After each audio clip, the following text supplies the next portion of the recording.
Hello everyone, this time we are going to read and analyze the Bible reading for the 11th of Nisan, which will help us prepare our hearts for the Commemoration Day. All these readings talk about the last week Jesus spent on earth, so don't miss out, as in the end we will draw good comments and lessons we can learn from this reading. Without further ado, let's begin.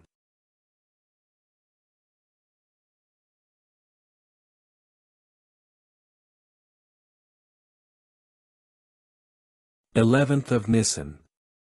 Reading from the book of Luke 21 verses 1 to 36. As he looked up, Jesus saw the rich putting their gifts into the temple treasury. He also saw a poor widow put in 2 very small copper coins. "Truly I tell you," he said, "this poor widow has put in more than all the others. All these people gave their gifts out of their wealth, but she out of her poverty put in all she had to live on." Some of his disciples were remarking about how the temple was adorned with beautiful stones and with gifts dedicated to God. But Jesus said, "As for what you see here, the time will come when not one stone will be left on another, every one of them will be thrown down."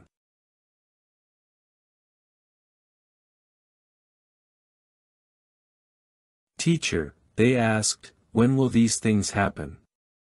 And what will be the sign that they are about to take place?" He replied, "Watch out that you are not deceived. For many will come in my name, claiming, 'I am he,' and, 'the time is near.' Do not follow them. When you hear of wars and uprisings, do not be frightened. These things must happen first, but the end will not come right away."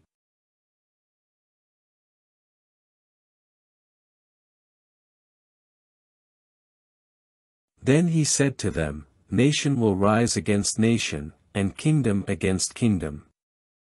There will be great earthquakes, famines and pestilences in various places, and fearful events and great signs from heaven. But before all this, they will seize you and persecute you. They will hand you over to synagogues and put you in prison, and you will be brought before kings and governors, and all on account of my name. And so you will bear testimony to me. But make up your mind not to worry beforehand how you will defend yourselves. For I will give you words and wisdom that none of your adversaries will be able to resist or contradict.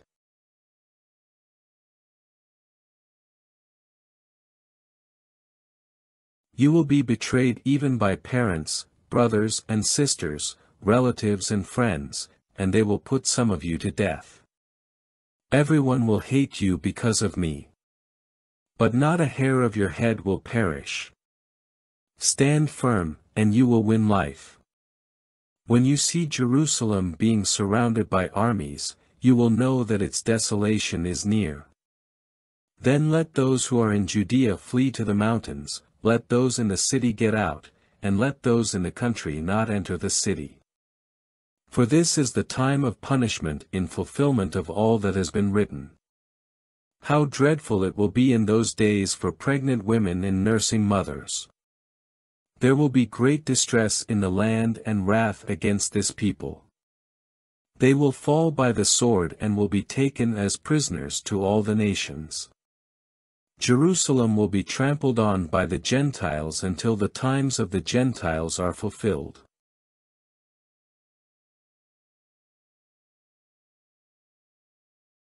There will be signs in the sun, moon and stars.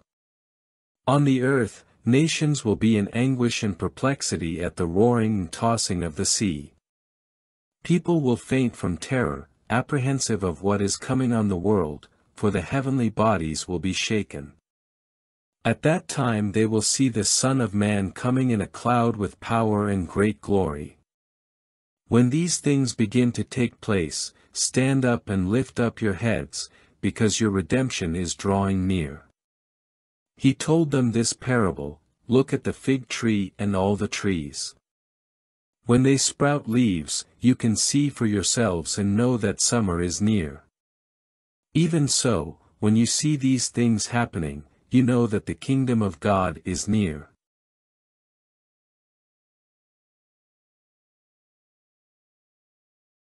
Truly I tell you, this generation will certainly not pass away until all these things have happened. Heaven and earth will pass away, but my words will never pass away. Be careful, or your hearts will be weighed down with carousing, drunkenness and the anxieties of life, and that day will close on you suddenly like a trap. For it will come on all those who live on the face of the whole earth. Be always on the watch, and pray that you may be able to escape all that is about to happen, and that you may be able to stand before the Son of Man.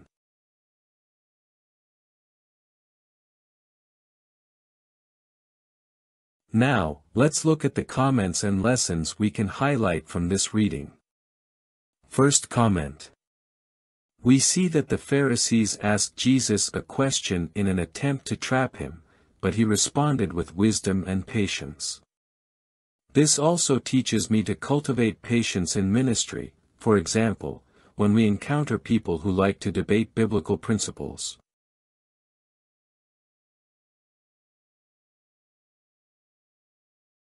Second comment.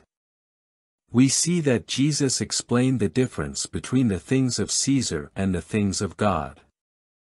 The former refers to the payment of taxes, respect, and obedience to the corresponding laws, but the things of God include wholehearted worship, obedience to His laws above all else, and loyalty.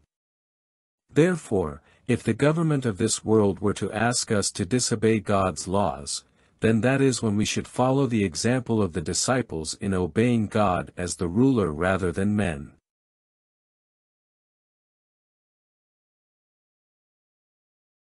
Third comment. This reading also teaches me to always cultivate humility, since pride and prominence are things that God detests. It also teaches us that Jehovah is a God who demands exclusive devotion, since it is mentioned that we should worship only Him, and we should never be impressed by material things or the things that this world can offer us, for as Jesus said, on the day of the end, nothing of it will remain. This was the analysis of the Bible reading for the commemoration of the 11th of Nisan. I hope it has been of great help to you. Until tomorrow, my brothers, I send you a big hug, and may Jehovah bless and protect you always.